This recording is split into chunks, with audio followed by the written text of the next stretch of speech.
friends, you may be a bit surprised to see me here, but substitutions do happen because this is also one of the. I, however, feel very privileged because Dr. Uttam Sinha, the speaker of today, I had not known him so much, but having gone through his CV, he is a really distinguished person who has served India in a large number of ways, and at present, the type of expertise that he enjoys is very relevant to the country.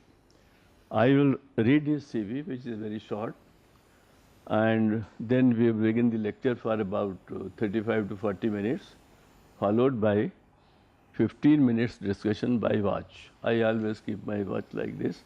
So, Dr. Uttam Sinha is a leading commentator on transboundary water issues. Many of you might have seen his articles in Times of India and other places. Transboundary water issues, climate change and the Arctic region. After a brief stint in the print media and a doctoral degree from Jawaharlal Nehru University, he joined the Institute of Defense Studies and Analysis in 2001, now renamed as Manohar Parrikar IDSA, where he is senior fellow, leads a non-traditional security center, and is managing editor of Strategic Analysis, published by the Routledge, the Institute's flagship journal. He was co-chair of the Think 20 Task Force on Accelerating SDGs, exploring new pathways to the 2030 agenda during India's G20 presidency. That was a very significant contribution. He is a recipient of many fellowships and leadership programs, including Senior Fellow at the Center of Contemporary Studies at the Prime Minister's Museum and Library 2018 to 20, Academic Visitor at Harvard Kennedy School 2015, championing Gurukul leadership at the London School of Economics and Political Science 2008, and visiting fellow at Peace Research Institute, Oslo 2006. He was India's representative to CSCAP, a consultative body of the ASEAN countries 2012 to 13, and chaired the working group on water resource security of the Near East and South Asian countries of the National Defense University, Washington, D.C. He is the author of books BBI and Sub-Region Perspective on Climate, Water, Energy, Nexus, IDSA 2023, Indus Basin Interrupted, A History of Territory and Politics, From Alexander to Nehru, Penguin publication, Riverine Neighborhood, Hydropolitics in South Asia, Climate Change Narrative, Reading the Arctic. He has several edited and co-edited volumes to his credit, including Non-Traditional Security Challenges in Asia, Approaches and Responses by Routledge, Arctic, Commerce, Government and Commerce, Government, Governance and Policy, and Emerging Strategic Trends in Asia, IDSA 2015.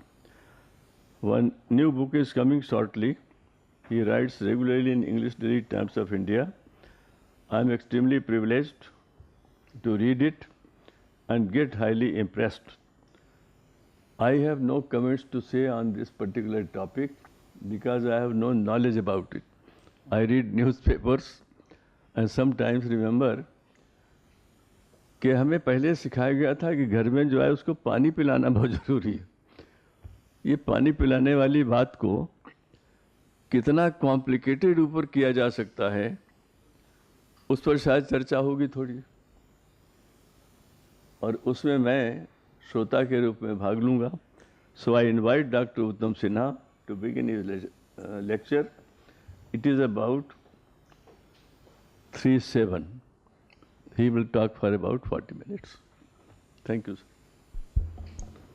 Thank you. Good afternoon, ladies and gentlemen. Okay.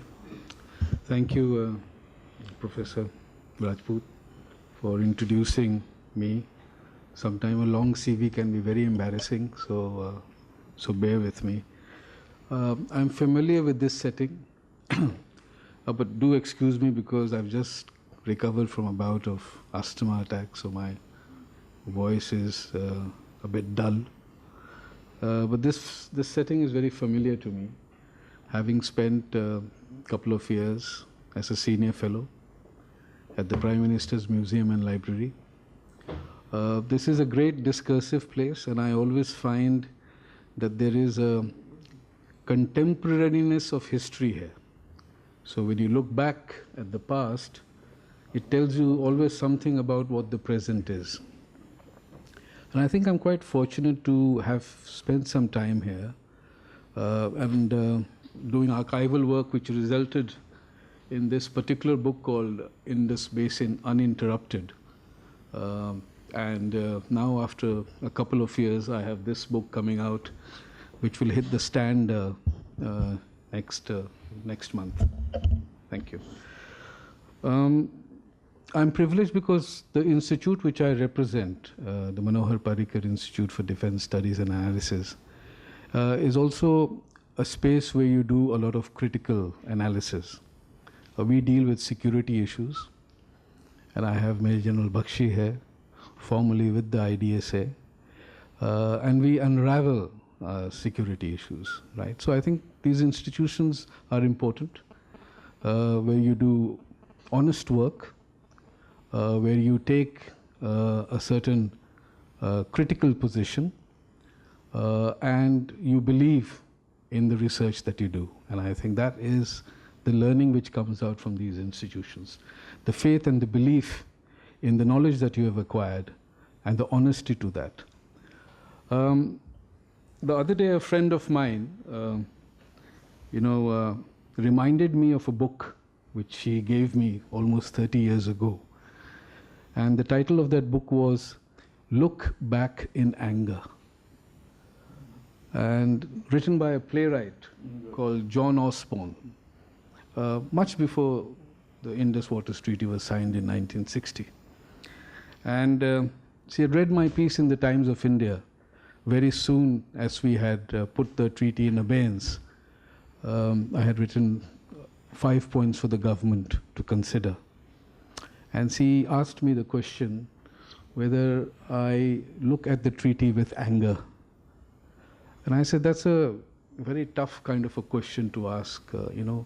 When you say that the treaty is bad and that you are not very happy with the way it was shaped, you must remember that you are speaking things in retrospect, right? It's important to understand always the context in which a certain thing happened. What we do today, after 30 years, again will be reflected. So, this never stops. So you must understand, I think, the context of a timing and the context of the situation in which treaties are signed. I think the history and the past is very important, always. We need to go back. We need to understand the time. And I think that learning helps us to develop our own thought processes, develop our own policies today. Those who read Shakespeare's Tempest would recall what is past is prologue, right? And I think that is very instructive when we look at the Indus Waters Treaty. So let me look back first, and then I'll look forward after some time. So what is this Indus Basin that we're talking about? It's named after its principal river, the Indus, right? It's about 1,800 kilometers in length. It is shorter than the Brahmaputra on the eastern side, but it is a significant river in the western side. The Indus does not originate in India. It originates across India in the Tibetan region. So factor that in mind.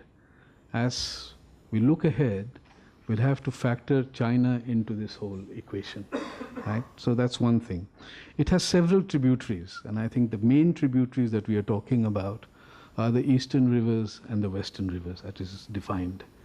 The western rivers are the rivers that flow from Jammu and Kashmir into Pakistan, and that's the Indus itself, and the Chenab and the Jhelum.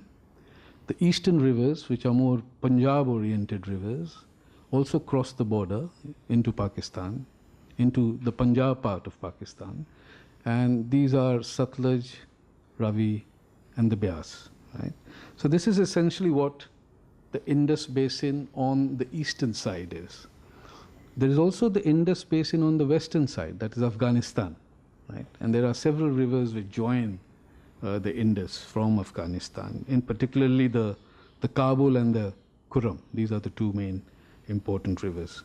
So you have what is called a basin, which is a network of rivers, tributaries, and it's a basin which has cultural depth, it has a historical feel, it has a civilizational exploration, and territory and politics throughout centuries have been defined in this basin.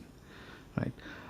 Right from the time when Indus civilization came about, till the time the partition happened, and till the time 1960 when the treaty was signed, I think the basin has seen a whole lot of upheavals in terms of the politics that has been played, in terms of the bloodshed, in terms of defining territories.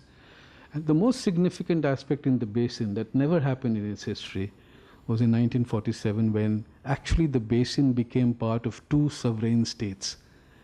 1947 you had India and you had Pakistan. Till then, the basin was very homogeneous. The basin was very unitary, right? And it had a sort of a compact existence. But when the boundary line was drawn, the basin fragmented. You had essentially two sovereign states competing over the water resources of that basin. The basin covers a phenomenal area. Remember, it's one of the largest basins in the world. So it's not a small, piddly little area you're talking about. It's 450,000 square miles of what is called the Indus Basin. And 33%, or about 38% rather, lies in the Himalaya and the foothills of the Himalaya. So that makes it a very significant chunk. Tibet and Afghanistan also have a certain part of the basin existence, and that's about 13 to 14% combined. So you're looking at a basin that has significant states competing in it. India and Pakistan, of course, but you have Afghanistan also on the other side. And you have a certain part of Tibet from where it claims the origination of the Indus. Now there is also the issue of water availability, because everything depends on the water that the Indus Basin carries. And there's a huge amount of water existing there, right? And then the irony of it all today is to say that, you know, there is less water to share. There is enough water that the basin has, but those water needs to be managed carefully. When I hear people saying, and you would probably agree with me, Professor Rajput, that pani kam hai ya pani scarce, I don't like this word water scarcity. There is still enough water existing if you manage it well, if you use it efficiently, right? If you save upon water, if you change your agricultural practices, if you change your own relationship with water, I think there's still enough to manage. So I think this is an artificial construction, I think, to say that there is water scarcity. Of course, we are living with less because we've become more, right? Because we've become more, therefore we demand more, and the resources are becoming less.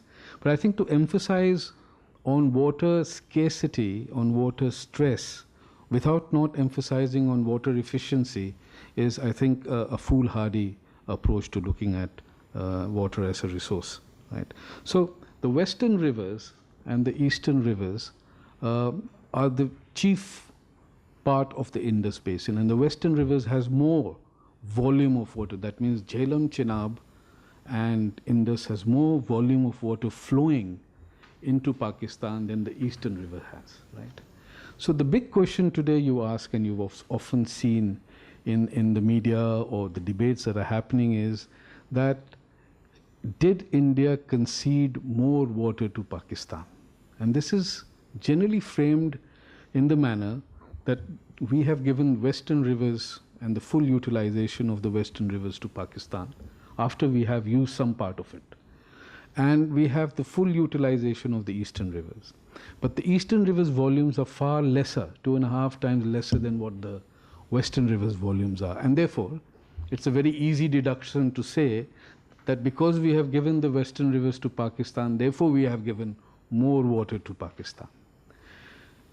Now, if you look at the debates in the 50s and 60s, and I would urge you to look at the parliamentary debates of November 1960, when the treaty was, after being signed in September 1960, it was debated in the parliament. And these questions came up. Why did we give too much of water to Pakistan? What have we got in return from Pakistan?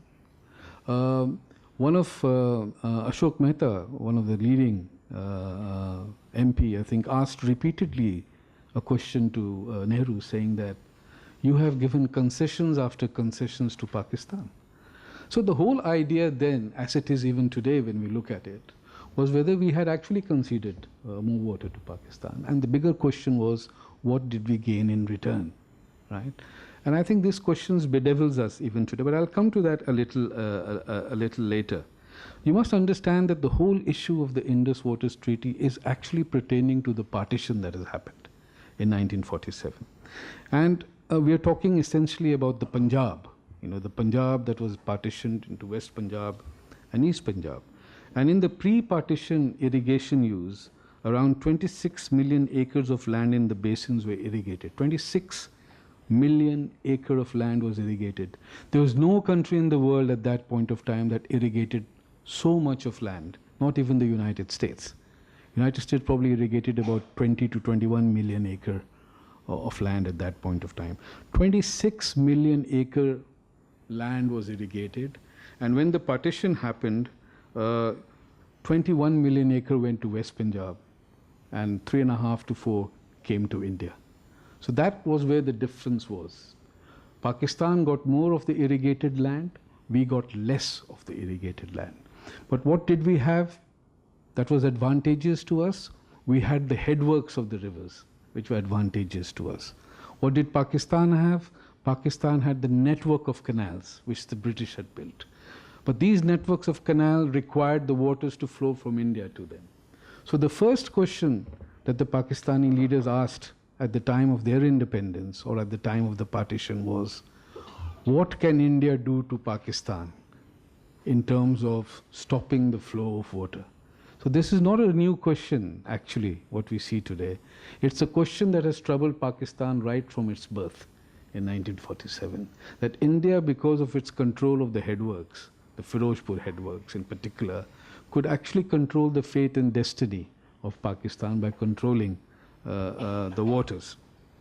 And I think this mindset, this psyche continues to exist in the mindset of the Pakistani leadership, as much as also in the minds of the public in particular. Post-partition, 1946-47 onwards, the biggest challenge was that how could India develop its land in Punjab? And for that, it needed water. It needed projects to develop those water. And therefore, it started with the Bhakra Nangal and the Rajasthan Canal in particular. And those required waters specifically from the eastern rivers. Therefore, for India, the importance of controlling the eastern rivers was far more significant than having any say in the western rivers. Today, it's quite the opposite. Today, we have, in certain sense, we are utilizing 93 to 94% of the waters of the eastern rivers. We have completed most of our water projects on the eastern rivers. That includes the Sahapur Kandi Dam, which we have built recently. The Uj project is about to get over. So we are okay with the eastern rivers. We can't do anything more on these rivers.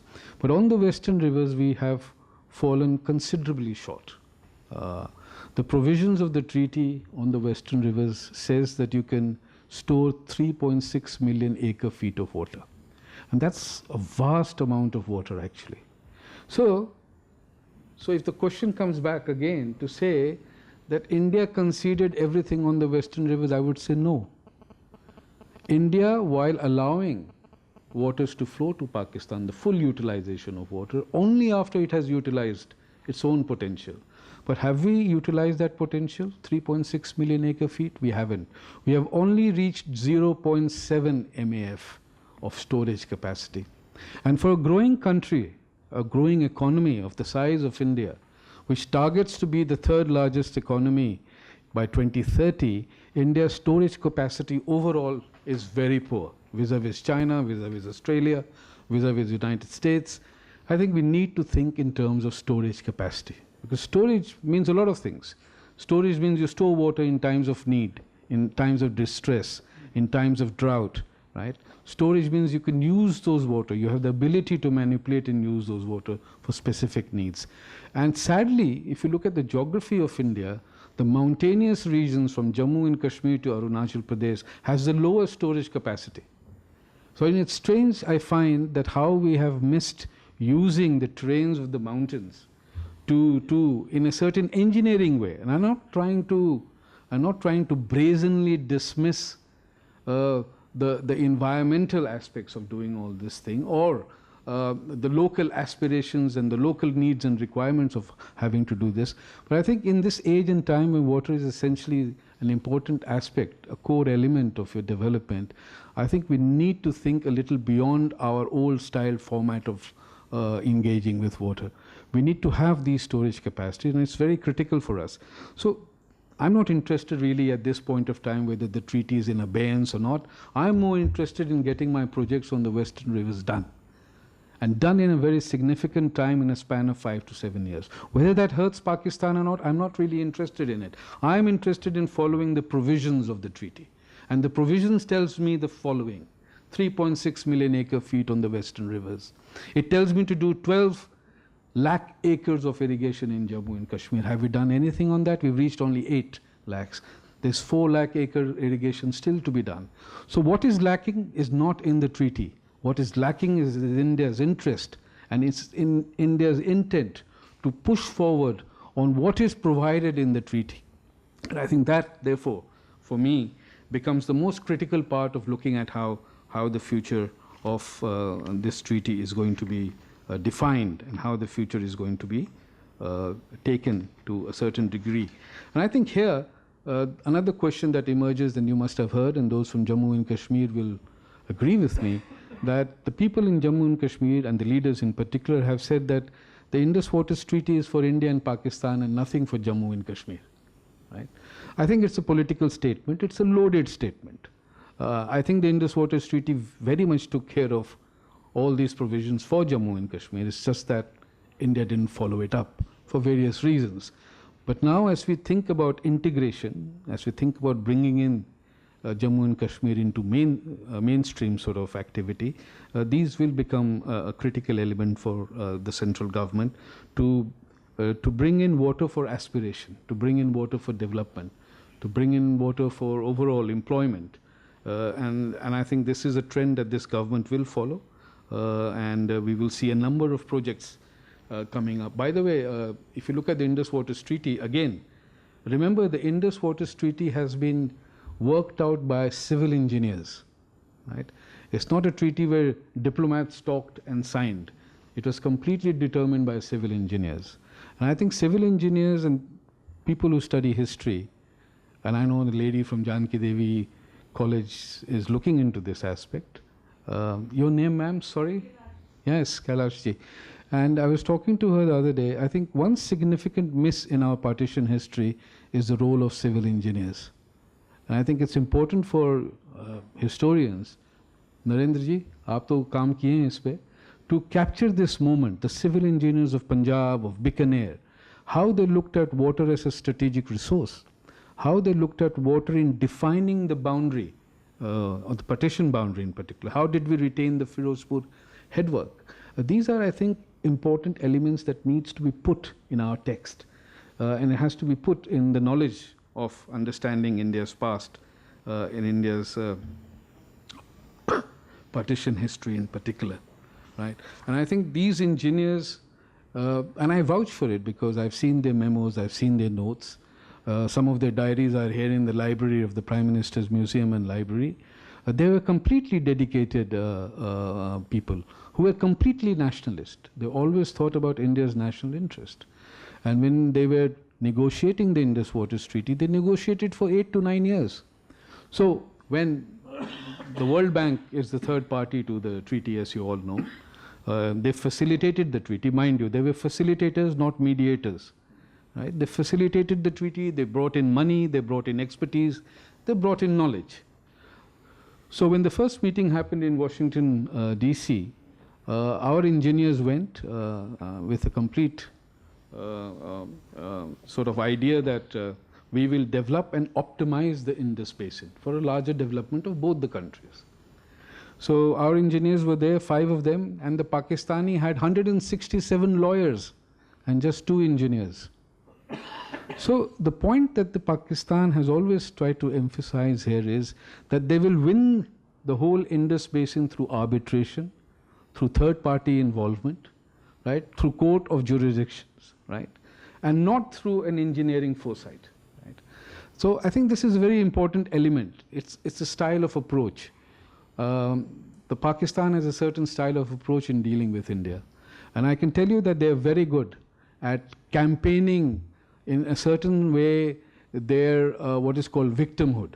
And they're very good at it. And even today we can see very well internationally, they are upfront, quick to communicate that they are the lesser player, that India is the aggressor, and that kind of sentiments which they draw internationally helps them to frame their larger relationship with India. And that started actually with the negotiations on the Indus Treaty.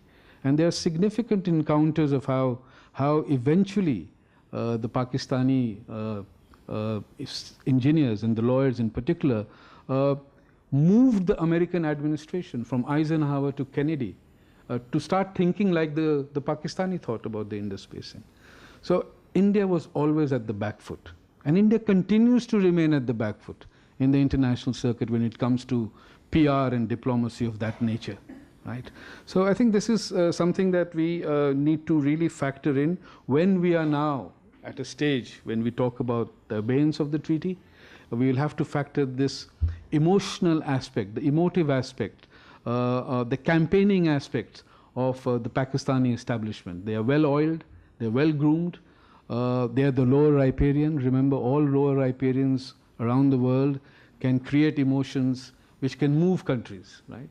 So we have to factor that in, and it's a serious matter. I mean, it's like when you say I'm stopping water, it creates a very different narrative. If you fight a war and kill, that's a completely different narrative. But when you try to stop water, stop, for example, the farmers plowing their field or commoners having drinking water, the impression that it carries, it's a very powerful impression. And I think we have to factor that in when we say in abeyance the treaty is. In abeyance means the treaty is not abrogated, by the way. It's in a standstill, it's a sort of in a pause. It's taken a break from the normal procedures of a treaty. So in abeyance means that we are allowing Pakistan to mend their ways, which is like asking for the moon. I don't think Pakistan can easily mend their ways, but I think it's a kind of a notice to them to say, okay, come to the table and negotiate now. So this aspect is very important as we look ahead. The aspect of renegotiating the treaty, right? The treaty does not have an exit clause. It has no article that says that after so many years, the parties can leave the treaty and the treaty ends. For example, in the 1996 Ganga Treaty with Bangladesh, we have a 30-year period. So we'll negotiate with the Bangladeshis next year, 2026. But in the 1960 Indus Waters Treaty, there is no exit clause. And there was a purpose for this. The purpose was to bind these two countries together, because the engineers knew that the politics will always disrupt the treaty. So they binded them in from a technical explanation of it, from the engineering output of it, to maximize and optimize water development. So you can't get out of it, you need to develop it. So that was the logic, and I think it was a fine logic. In South Asia, we say we are locked into each other's intestine. Nepal, Bangladesh, Bhutan. So that was the whole purpose, that was the whole idea. The whole idea was engineering in its orientation, engineering in its emphasis, and it always tended to keep politics out of it. But politics never eventually was out of it, as you know. Politics will always creep in. And that's what happened in 1958, just before the treaty was signed. On Pakistan, you had martial law administrator Ayub Khan, and of course we had a democrat, parliamentary democracy country, elected leader Nehru. And it's an irony that as a dictator and a democrat sitting together and signing a treaty with a third party, World Bank, which is influenced by the United States. It's a very interesting setting, 1960. A dictator and a democrat and a third party, naturally dictated by the United States. And there was good reason. This kind of a triangulation that happened is a very nice way of looking at how geopolitics was unfolding in the region, the 50s and in the 1960s. and the United States were very keen to see that India's leaning and India's influence towards the Soviet Union got marginalized. Pakistan became an important, what is called a balancer of India's rise and India's further reach. So I think there was a whole lot of things beyond just the technicality of the treaty, beyond just the water sharing aspects of the treaty. There was a larger geopolitical sort of play going on. And there's some very interesting account of how the Eisenhower administration was looking at the treaty. And in my book, this one in particular, what we have not known much is how John F. Kennedy looked at this region. And there are some very wonderful accounts from his archives that define the United States approach in this region, a very scientifically leaning approach. They looked at the basin from a very scientific approach. They wanted to help what is called food production. This is a highly dense area, the Indus Basin, and I think food security was an important aspect.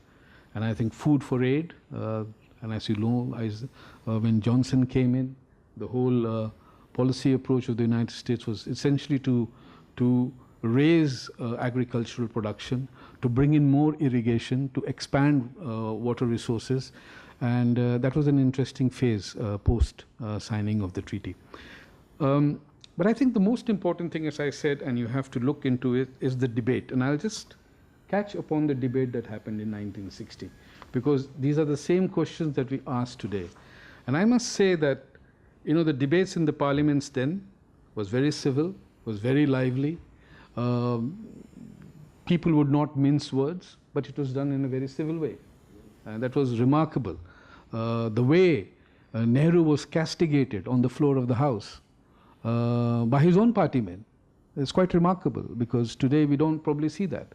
If you are from the party, you have to speak what the leader says. Here, the same party people were asking him questions on the floor of the House as to what did he understand by what the treaty was. What does he mean by buying peace from Pakistan? Because he did say on the floor of the House, for me, essentially, this treaty was buying peace with Pakistan. But did peace happen? 1965, we had war with Pakistan. So by 64, I think Nehru realized very much that his own idea, he was an internationalist. In fact, Mahatma Gandhi would say about Nehru that he is more an internationalist than he is a nationalist. So, Nehru, Nehru was a man who would contemplate a lot. Unfortunately, he didn't have that peer group to challenge him. Vallabhbhai, Patel had passed away. So the challenger was never there. And Nehru would think whatever he said was written in gold. But he would go back and reflect on what he had done, and next day he would be a different man. So he himself was his own critique, rather than anyone asking him. So on the Indus Waters Treaty, he would often contemplate whether the end goal of peace with Pakistan had really been achieved. And he was getting very worried about what the Pakistanis were doing, because soon after Ayub Khan signed the treaty, he said, I want to claim the upper reaches of the western rivers in Kashmir. So the Kashmir debate was completely open. In fact, not only open for debate, but it was open for claiming the territory. And by then, I think the Chinese were becoming completely a troublesome actor in Nehru's mind. So Nehru by 63 was completely a disillusioned person, disillusioned by his own idealistic thinking and disillusioned by the reality of the time, right? With Ayub becoming a supreme commander on the Western Front and the Chinese, 62 the war happened, so it had completely smashed Nehru's thinking. And I think in 64, of course he'd become old, but I think in 64 he had lost that spirit to live. He was increasingly becoming a slave to his own mentality. And I think he reflected a lot on it. And the Indus Waters Treaty, if you read some of his writings, and I won't disclose much because it's a lot in this book which you can read, you'll find a man who is quite perplexed, a man who feels quite defeated, and a man who says probably the Indus Waters Treaty from a political point of view was something that India probably should not have done because the outcome was not what he expected. But if you leave the political story aside and if you concentrate simply on the engineering and the civil engineering aspect of the treaty, I think we needed to have a treaty. One can say that it was certainly not the best of the treaty, but one can say probably it was the second best. But as you would say, for the want of the best, you should not sacrifice the good, something like that. So I think it was in some sense a needed treaty. And it was a treaty that partitioned the basin into 3 and 3.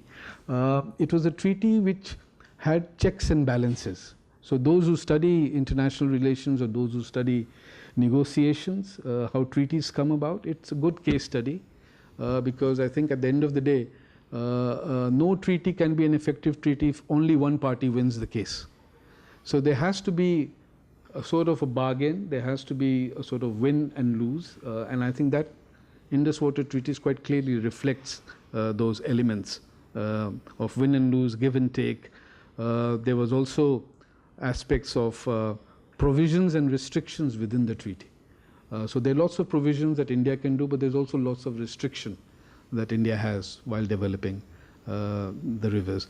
But the beauty of this treaty again is what is called the internal dispute resolution mechanism, and that's also an important aspect when you frame treaties, that how do you resolve disputes. And there are 3 tiers of that, very nicely and scientifically done. So you start with saying that there is a disagreement on a certain matter, so you tend to resolve it bilaterally. And I think this aspect of India dealing with Pakistan bilaterally, which you hear today, was also an important aspect of the 50s. India always insisted, even within the treaty, that any differences, any disagreement has to be dealt bilaterally. We'll sit across the table and discuss. Pakistan intention, and this is their larger diplomacy, has always been to bring in a third party, bring in an arbitrator. So that's their diplomacy. One-to-one is our diplomacy, and this we see even today as things unfold. So I think within the treaty, this layered approach was very important. When you have a disagreement, you have to resolve it, and therefore the Indus commissioners, the permanent Indus Commission was created for this. When you have, when your differences are not resolved, it then becomes what is called, what does it become? It becomes a disagreement. And the disagreement means you bring in a neutral expert, a technical expert, who will try to resolve the matter. Even then, if it is not resolved, then it becomes what is called a dispute. And dispute is then taken to the court of arbitration. So the Pakistan diplomacy has simply been to carry all these projects straight to the court of arbitration. And this is where India found it very objectionable, especially 2014 onwards, that definitely the Pakistan started using the Indus Waters Treaty as an instrument of delaying projects on the western rivers. And I think we were, from time to time, really on the back foot. It is a case of how a lower riparian blackmails an upper riparian. I don't see any international relations in which an upper riparian is pushed to the wall by a lower riparian. But that's what Pakistan has always been, effective in their approach, seeking third-party interventions, bringing in the international community. And I think we for long were very patient with Pakistan in dealing with the Indus Waters Treaty. And that is why the Indus Waters Treaty has survived for so long. 65 war, 71 war, 98 Kargil. I think we were very patient with the treaty. We've been a very responsible upper riparian country. We are responsible because we have larger objectives. We are not Pakistan-centric on our approach. We also have other countries in the region to look at. Nepal, we have several water treaties with Nepal, with Bangladesh, with Bhutan. So I think there is a larger width that India has when you look at the Indus Waters Treaty. And therefore we've been very responsible, very patient with Pakistan. But our patience now has come to an end, right? And I think we now have to look forward. And this is where probably in the next 5 minutes I can sum up by saying that it is a situation that we did not want, frankly. We did not want to put the Indus Waters Treaty into the dock. We have respected this treaty. We find this treaty valuable. We have invested politically in this treaty. We have put money in this treaty. We have helped Pakistan to build several infrastructure projects linking the western rivers to the eastern rivers. 83 crores we gave them in 1960, which was a huge amount at a time when we were facing financial crisis. In fact, these questions are asked in the parliament, that it didn't make sense for India to give 83 crores for development, water development in Pakistan. I mean, one can say, all right, we held on to the eastern rivers, we gave some part of the western rivers, but to give money away is something that people even today find it incomprehensible for that sake. But anyway, I think we invested so much in it, and we have an important stake because the Indus Basin itself is an existential basin. So many people are involved. 250 million people live on this basin. There are people on the other side, and we have always factored this in our diplomacy with Pakistan. I mean, water is for common people, it's for farmers, right? It's not for the establishment. So if there is any annoyance and anger, it's towards the establishment, not towards the common people, not towards the common Pakistanis, because water is for everyone. I think that has framed our relationship. But we were pushed to a point in Pahalgam as to what to do. What should be our response as a state? And this became one of the responses, I think, which we had for long held back. And this became a response in the sense that we thought that there has to be a line drawn at some point of time. And water can become an instrument. It can become a coercive tool. I mean, throughout history we've seen water being used as an instrument by countries, by empires. And even in war, I think we've often seen dams being busted or dams being flooded, etc. So it can be used as a coercive mechanism, and this is what we're trying to do at this moment. But our larger objective is not to hurt the common people in Pakistan. Our larger objective is to get Pakistan onto the negotiating table so that we can have a renegotiation of that treaty, which is defined under the Indus Waters Treaty. You can modify the treaty provided both the parties agree to it. We're trying to push Pakistan to come onto the table and redesign the treaty, because I think the treaty does need a reformatting.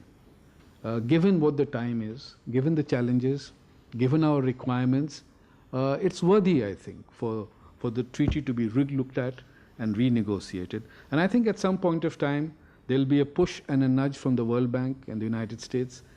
Pakistan will come on the table and sit together to renegotiate a treaty which was signed 1960, 65 years ago, and deal with it in a more scientific way, deal with it in a more survey-oriented way, deal with it in a more data-oriented way, find out what the basin is today and frame a new treaty. Right? Thank you.